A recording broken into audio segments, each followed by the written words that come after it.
जो आपन चाहे कल्याणा, सुजस सुमति शुभ गति सुख नाना। जो अपना कल्याण चाहते हो, सुख चाहते हो, सुंदर गति चाहते हो, अनेकों प्रकार की सुख सुविधा चाहते हो, उन मनुष्यों का सबसे बड़ा धर्म है कि वो पराई स्त्री के भाल की ओर कभी ना देखें। सो पर नारी लीलार गोसाई, तजौ चौथ के चंद की नाई। चौथी के चंद्रमा की भांति पराई स्त्री के लीलार का त्याग करना चाहिए, अर्थात उस ओर देखना नहीं चाहिए। चौथी के चंद्रमा भाद्रपद में शुक्ल पक्ष की चतुर्थी तिथि को चंद्रमा का दर्शन निषेध किया गया है, क्योंकि भादो महीने के शुक्ल पक्ष की चतुर्थी तिथि को जो चंद्रमा का दर्शन करता है उसको कलंक लगता है। ऐसे ही स्त्री के लीलार का कोई दर्शन करेगा पराई स्त्री का तो उसको भी कलंक लगेगा। अच्छा, चंद्रमा का दर्शन करने से कलंक क्यों लगता है? कई कारण हैं। एक कारण तो ये है कि एक बार श्री हनुमान जी महाराज अपने वाहन चूहे पर बैठकर कहीं जा रहे थे। श्री हनुमान जी महाराज का, श्री गणेश जी महाराज का इतना विशालकाय शरीर है, लंबोदर गजबदन विनायक। तो गणेश भगवान का भारी भरकम शरीर, उनका वाहन चूहा मूसक इतना छोटा सा है, संभाल नहीं पाया। श्री गणेश भगवान लुढ़क गए। इतने में चंद्रमा हंस दिए कि महाराज इतने मोटे हैं, चूहा नहीं संभाल पा रहा। तो गणेश भगवान को लगा कि ये मेरा अपमान कर रहे हैं, तो गणेश भगवान ने चंद्रमा को श्राप दे दिया कि चतुर्थी तिथि को जो तुम्हारा दर्शन करेगा उसको कलंक लगेगा, ये मेरा श्राप है।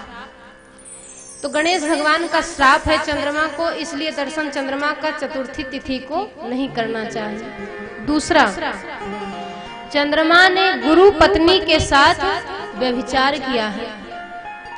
चंद्रमा के गुरु कौन है? श्री बृहस्पति जी। बृहस्पति जी के पत्नी के साथ चंद्रमा ने छल किया है, व्यभिचार किया। तो श्री बृहस्पति जी ने श्राप दिया कि चतुर्थी तिथि को जो तुम्हारा दर्शन करेंगे उसको कलंक लगेगा। तीसरा, श्री अहिल्या जी के साथ छल करने में चंद्रमा ने इंद्र का साथ दिया था। तो श्री गौतम जी ने चंद्रमा को श्राप दिया है कि चौथी तिथि को जो तुम्हारा दर्शन करेंगे उसको कलंक लगेगा। श्री पार्वती जी को भगवान शिव कथा सुनाते हैं, परंतु जब चतुर्थी तिथि आती है तो पार्वती जी कहती हैं कि हे नाथ, चंद्रमा को कुछ देर के लिए अपने से दूर कर दीजिए, आज चतुर्थी तिथि है, उनको आप अपने से दूर करिए, तब हम आपके मुख की ओर देखेंगे। संस्कृत काव्य में ऐसा वर्णन है। चतुर्थी तिथि को, भादो मास के शुक्ल पक्ष की चतुर्थी तिथि को जो चंद्रमा का दर्शन करता है उसको कलंक लगता है। ये कलंक भगवान श्री कृष्ण को भी लगा, क्योंकि उन्होंने भी चंद्रमा का दर्शन किया था। श्यामांतक मणि की कथा आप सबने सुनी होगी।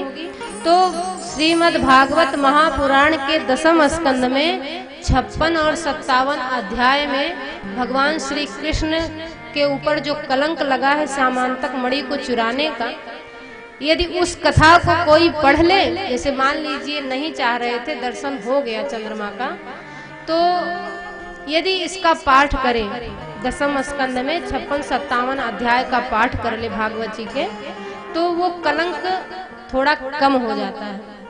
कोई बड़ा कलंक नहीं लगेगा, कलंक कम हो जाएगा, उसका प्रभाव कम हो जाएगा। इसलिए सावधानी रखें कि दर्शन करें ना। तजौ चौथ के चंद की नाई, क्या सो पर नारी लीलार गोसाई। पराई स्त्री के मस्तक की ओर कभी नहीं देखना चाहिए।